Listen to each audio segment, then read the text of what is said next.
Howdy folks, and today I'd like you to cast your minds back, those of you who can remember that far back, to the dim dark days of 1988 when Rainbird Software developed and self-published Carrier Command on basically every platform that was available at the time, where it almost immediately became the best-selling and #1 rated and reviewed game of 1988. Carrier Command put you in charge of a combination aircraft carrier and amphibious assault ship and charged you with fighting your way across a whole bunch of islands, stealing their resources and turning them against the enemy aircraft carrier, waiting for you at the far end of the chain of islands. It was followed up much later in 2001, Hostile Waters, a game developed by Rage Software, which was a Carrier Command sequel in all but name.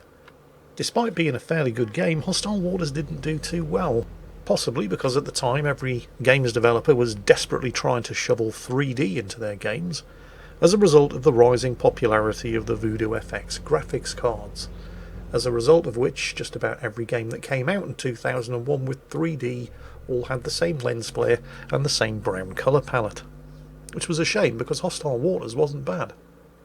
Fast forward to 2021, 33 years after the original game was published, and we have Carrier Command 2. And it's not the only thing that's back. Who remembers Microprose? Yep, the publishers of games like Civilization, Master of Orion, Pirates, F-15, Strike Eagle, Railroad Tycoon. The publisher who sadly went under in 2003 after they'd been acquired by Infogrames, but it turns out that a guy by the name of David Leggetti, who was a former developer for the Australian branch of Bohemia Interactive, has been spending the best part of the last 15 years quietly buying up all of Microprose's old intellectual properties, and has relaunched the company.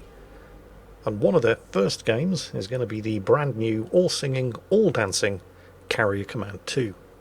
It definitely has one foot firmly rooted in the nostalgic past, however, as you've probably already been able to tell by the loading screen. The graphical style, the music, pretty much everything is very retro. And I'm fine with this. I actually kind of like it. I'm actually running this at 4K resolution. It doesn't look like a 4K resolution game until you see all of the text prompts, which haven't really scaled up to 4K particularly well, but well, this is a demo version. This is fine. So before I actually do anything, I want to take a look around the bridge of our supercarrier.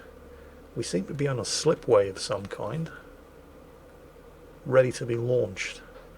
There is a very basic tutorial in this demo version. It's prompting me up there in the top left corner of the screen to switch on the carrier's main power, so we'll go ahead and do that. Flip all the breakers. Let's get this thing launched and underway, and then we'll take a look around. So I'm on the navigation console, and let's deploy the carrier, and off we go down the slipway. This is actually pretty cool. Alright, we are at sea. I will name you HMS Queen Elizabeth. So, pretty much every single button and control on the bridge has a purpose, and you can use. I'm trying to figure out how to actually engage the throttle at this point. I'm looking right at the throttle now next to the ship's wheel, and I'm actually trying to manipulate it using the mouse. The instructions are right there in the bottom left of the screen. I just hadn't noticed them because it's in such high resolution that the instructions are in such small text. But I do eventually figure it out. And look at the speed indicator. This carrier will actually do 90 knots. I sincerely hope Wargaming aren't watching this and getting any funny ideas for World of Warships. So anyway, here are our objectives. Destroy all enemy carriers, capture islands to expand your logistics network, defend your islands from enemy carrier attacks. So pretty much exactly the same as the original 1988 Carrier Command. So I'm still in the navigation station. Let's have a quick look around here. Throttle up a little. Or actually, no. I want to slow the ship down.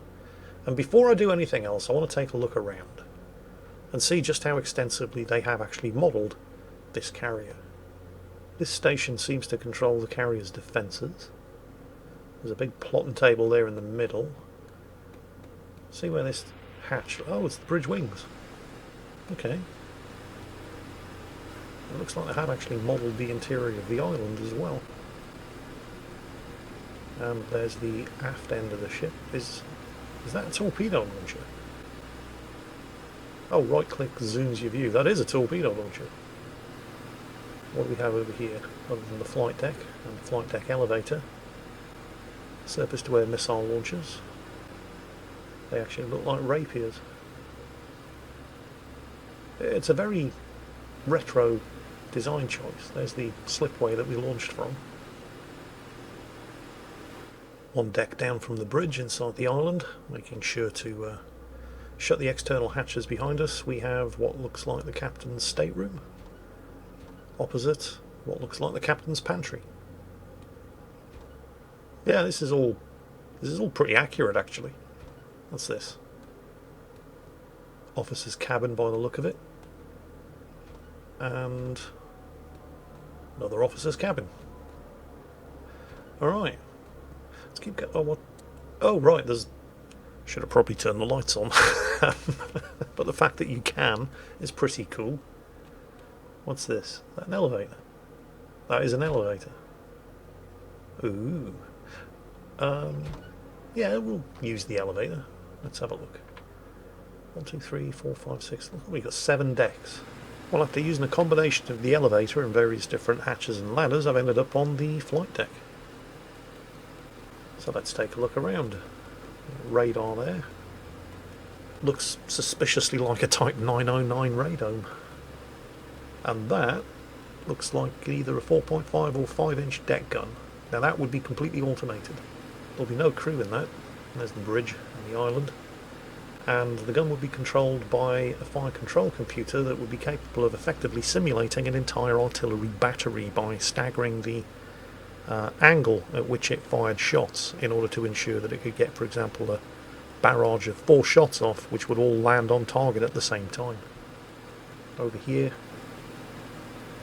looks like the surface-to-air missile launchers, and they do bear a striking resemblance to the Rapier surface-to-air missile system. In fact, it's not just a striking resemblance, that is the Rapier surface-to-air missile system.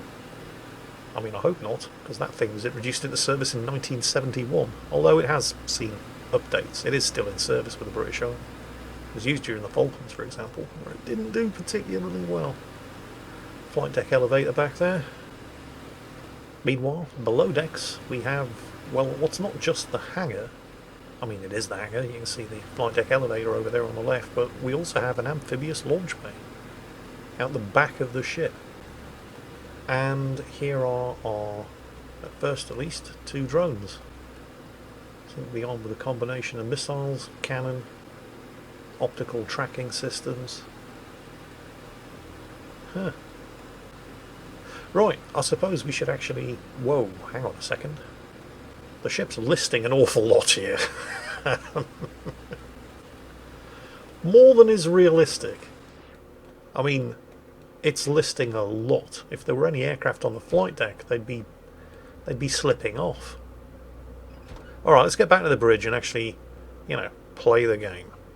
So, the game wants me to navigate to an enemy island.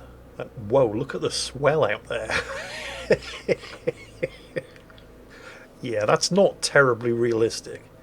Unless you were in an Atlantic storm or something. I mean, it looks good. And the ship is handling the way a ship this size would on a swell like that. Wow, look at the speed. We're actually doing more than 90 knots. In an aircraft carrier that can launch its own destroyers as well as aircraft. Wargaming, don't go getting any funny ideas here for World of Warships, alright? But yeah, I mean, the ship handling is kind of realistic. It's just the ocean conditions are not. Clear sky, scattered clouds, but the kind of ocean conditions that you'd associate with the extremities of an Atlantic hurricane. So, yeah, whatever, don't care. Doesn't look good. Anyway, before too long, enemy island up ahead.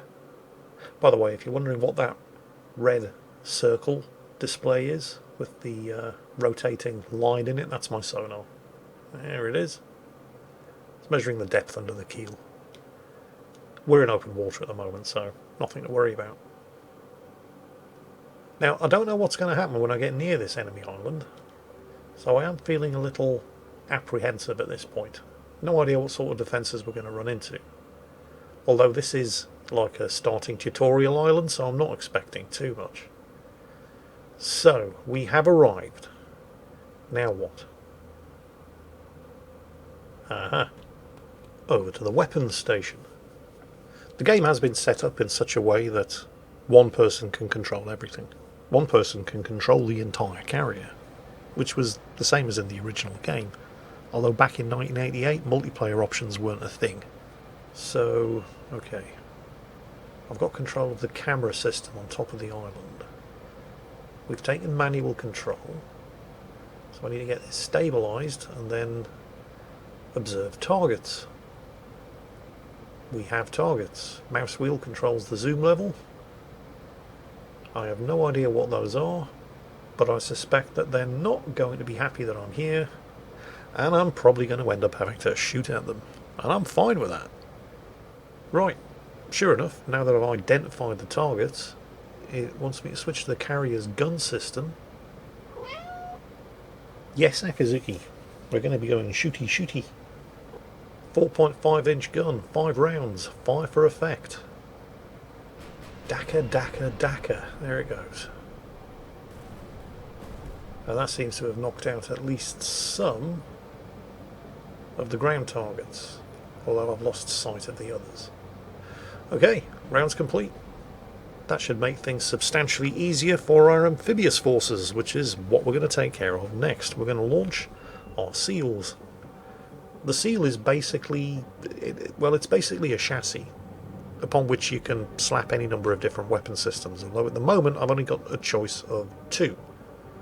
30mm gun turret and virus bombs.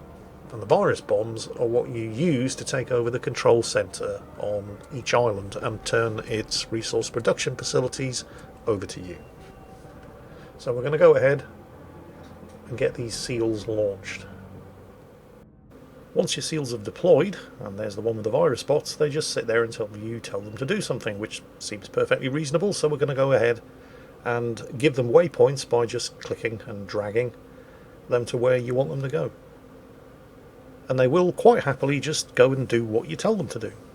However, the thing that made the original carrier command back in 1988 so mind-blowingly groundbreaking was that you could take direct control over all of your units. Now, admittedly, while that was amazingly impressive back in 1988, it's not terribly groundbreaking in 2021, but you would definitely expect to be able to do the same thing in Carrier Command 2, and of course you can. From the same station that controls the deployment of your amphibious and aerial units, you can simply pick one of them, select camera, and bingo, you've now switched to the perspective of whichever unit you had selected. At the moment, it is running on autopilot. It's following the waypoint that I just gave it, and yes, that's the carrier. It was keeping a holding pattern around the carrier. But you can take direct control, which is what I'm doing now. And it's pretty cool. At the moment, I'm just steering. The gun turret is taking care of its own business, but if I press the 2 key, I switch to the 30mm cannon turret. And I can actually steer the seal from this position as well as manually operating the gun. In this mode, it's a lot like World of Tanks, actually.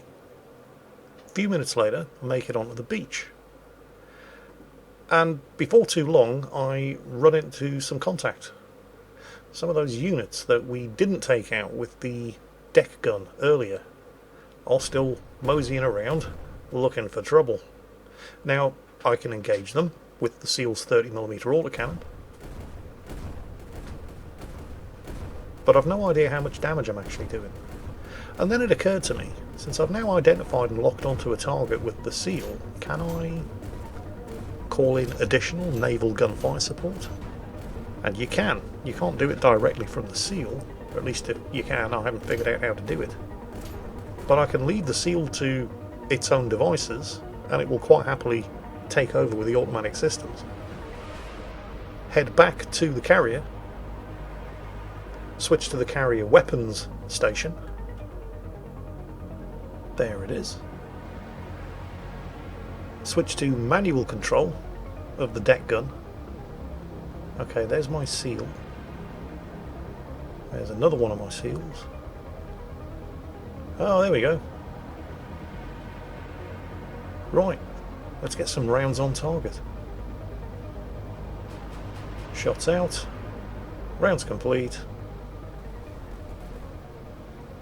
I don't know if they actually hit anything, but damn, it certainly looked impressive. Right, back to my seal. And it's here where I run into a couple of problems, one of which, I have to be honest, is entirely of my own making. The other one isn't. You see, while I was assigning waypoints to my various different ground units, I sent the seal with the virus bombs straight to the enemy command center in order to subvert it and turn it over to my side. But what I didn't do was send a seal with a 30mm cannon turret, like this one, to escort it. So the seal with the virus bombs has been destroyed. I am now completely incapable of taking over this island. That's my fault. I sent an unarmed unit straight to the enemy headquarters. All of the enemy ground units were understandably a bit upset about this, converged on it and blew it away. So yeah, that was fairly stupid. That one's on me. But here's the problem that is not of my own making. I've sent all 4 of my seals. The one with the virus bombs and the 3 with the 30mm autocannons. I don't have any more seals, so how can I now complete this part of the tutorial? How can I take over this enemy island? I mean, yeah, I lost my virus bombs, and yes, I lost it in a way that was entirely my own fault, but at the same time, it's not unreasonable to expect that if you're putting vehicles into combat, those vehicles are going to get shot at and you might potentially lose some of them. So you might be thinking, well, can't you just construct another SEAL unit armed with virus bombs? And I'm sure that at some point during the course of the game's development, that is exactly what you will be able to do. But a couple of things. At this point in the tutorial, I haven't been shown how to do that yet. And in fact, I'm not even sure that you can do that. Not at this stage of the game's development. I know that you're going to be able to, because there's an inventory management screen on board the bridge. And all of the components for, well, not just the SEALs, but multiple different types of weapon systems are listed there. But I don't yet know how to actually combine these components into working weapon systems, like replacement SEALs with virus bombs, for 2 reasons. First, there is no tutorial for this, not yet. The tutorial basically ends once you've taken over your first island. You can keep playing, but there are no further hints or guidance. And it may be, and I think I've confirmed this with further playthroughs, but I think it's the case that while you may have the various different components in stock that go towards building up fresh units of all different types and varieties, you can't actually build them until you've captured an island that has the production facilities to build them on it. All of which means I'm a bit stuck. Now, I'm not actually too upset about this. I mean, this is just a demo version of the game, which is due out at some point in summer 2021. The fact that it has even a rudimentary tutorial included is a plus. But it does nevertheless mean that I'm going to have to restart, because unless I'm missing something, which may be true, but at the moment I can't continue. I cannot capture my first island, and I don't see any way of taking the stuff that I have in the inventory and building the fresh units that I need in order to capture this island. So I am going to restart, and this time I'm not going to be such an idiot about it. So, a couple of minutes later, I'm back to where I was a couple of minutes ago. I've got my SEALs deployed. I'm sending the autocannon armed SEALs in ahead. I intend on clearing out all of the resistance before I commit the SEAL with the virus bot. In fact, I haven't even deployed that one yet, and when I do, it's simply going to maintain a holding pattern around the carrier until all enemy threats have been neutralised. Speaking of which, I'm in the process of launching a drone. Quickly just check the map table. You can see that a couple of my SEALs are making progress inland. We took out a few enemy units with the naval gunfire support, and the SEALs that have made landfall have not yet made contact with any enemy units. And as soon as I get this drone launched, I'm going to use it to try to spot targets for them. He should be launching any second now. Oh, he has already launched. I missed it while I was looking at the plotting table. Sorry about that. Let's set him a waypoint marker. And the SEAL with the virus bots is sitting in a nice safe holding pattern just to the rear of the carrier. Let's jump to the camera on board the drone. You can see those two crosses on the heads-up display. Actually, there's three of them. Those are the locations of the 3 SEALs that I have sent in to neutralise any opposition in the vicinity of the enemy command centre. And oh, there's some opposition down there, alright, and I'm getting shot at. If I can just ping them as targets, I can bring some... No, I'm not. It turns out that the drone, or at least this starter version of the drone, is incredibly vulnerable to anti-aircraft fire. Ah well. If you need a job done properly, send the tanks in. Yep, there we go. Albatross destroyed. I should point out, by the way, that you're obviously only watching a demo version of this game. So SEALs and Albatross drones are all that are available at the moment. But there are going to be a lot more units. I mean, if you go to the inventory system, you can see the components of a lot more units. There's not just the SEALs. Oh, and by the way, when you're trying to connect to a unit that's in combat, it takes a lot longer. This SEAL is engaging multiple enemy ground units. But like I said, the SEALs and the Albatross drones are not the only units that you're going to have. You'll have to take over islands and get the manufacturing equipment online that will allow you to make bigger and better things, including not just drones, but fighters, bombers, heavy tanks, precision munitions, bunker buster ammo, all kinds of stuff. And of course, don't forget, while it's not taking place here in this demo, you have the enemy carrier to worry about as well. I mean, at the moment I'm not being attacked by the enemy carrier because I have not yet taken over any of his islands. I'm in the process of doing the first one. But it's not just going to sit back idly while you're ruffle stomping your way across the Pacific Islands towards it. It's going to be launching counterattacks. So, as well as the ground defences of the various different islands that you're trying to take over, you're also going to have to fend off air and surface attacks from the enemy carrier. Now, this was all part of the original game and is one of the things that made it as groundbreaking as it was. And that's all present here in Carrier Command 2. I mean, I'd be disappointed if it wasn't. Anyway, I believe that I have now crushed all enemy opposition on this particular island, so it's time to send in the SEAL with the virus bots and try to figure out exactly how you take over the enemy command centre.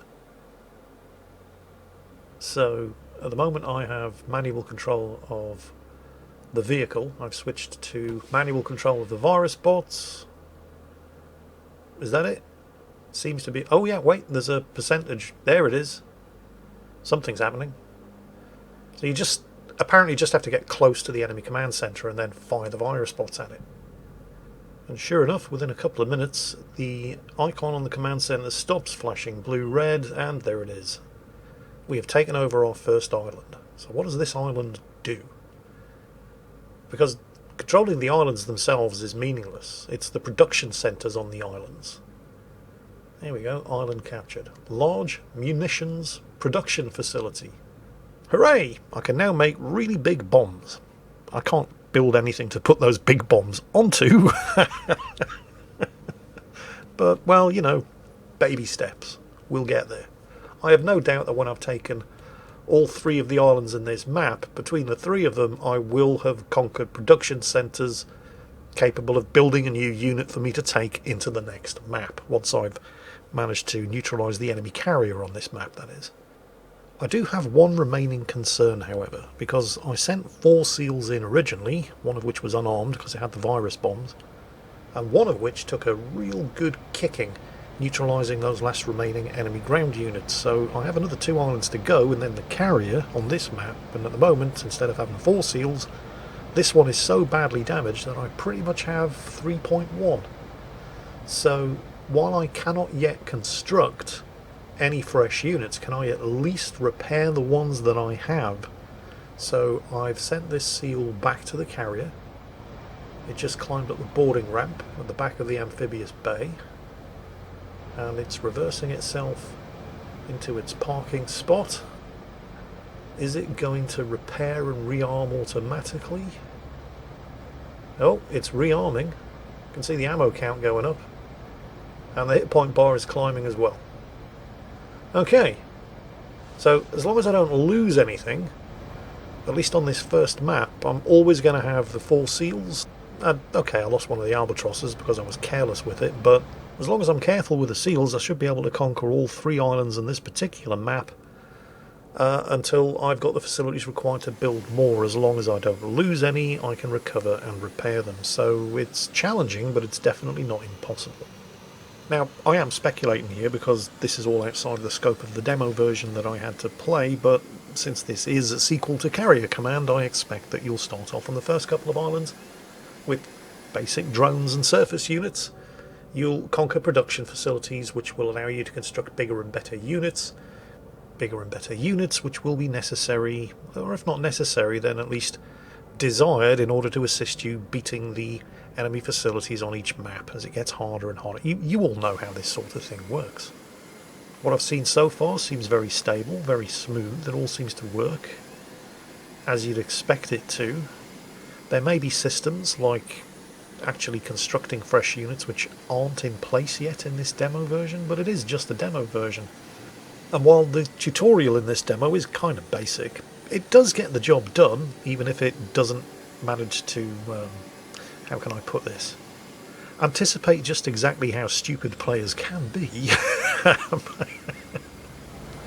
But the fact that it even has a tutorial in a demo is kind of impressive, and they definitely deserve credit for that. And it does get the job done, as long as you're not a blithering idiot like me.